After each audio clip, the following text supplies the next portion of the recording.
Fort Knox.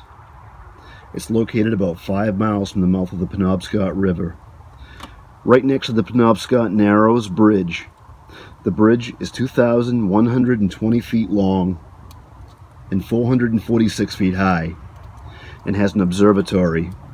But Fort Knox was built from 1844 to 1869, built to protect Bangor, a rich lumber city and surrounding towns. Although it was never truly finished and never used in battle, it was strategically placed for maximum defense of the area. It is complete with dungeon-like prison cells. It garrisoned its first troops from 1863 to 1866, mostly recruits in training for the Civil War. It was named after the famed friend of George Washington, General Henry Knox, who lived in Thomaston, Maine.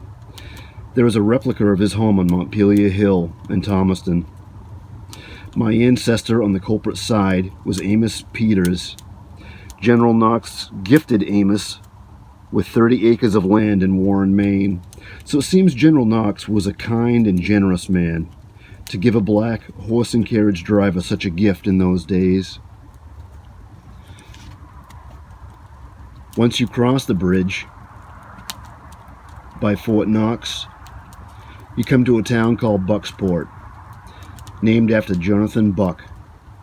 Born in Woburn, Mass., he was raised in Haverhill, Mass. He settled in what is known as Plantation 1, now Bucksport, Maine. It is said that he put a witch to death by burning her, and her leg rolled out of the fire. And the witch's deformed son put a curse on Mr. Buck, saying Mr. Buck's tomb will be eternally cursed, with the mark of his mother's foot. There are many stories of Mr. Buck's stone being replaced and sanded, as the mark of the foot always returns. There are many stories about Mr. Buck and the witch's foot. Nobody really knows the truth.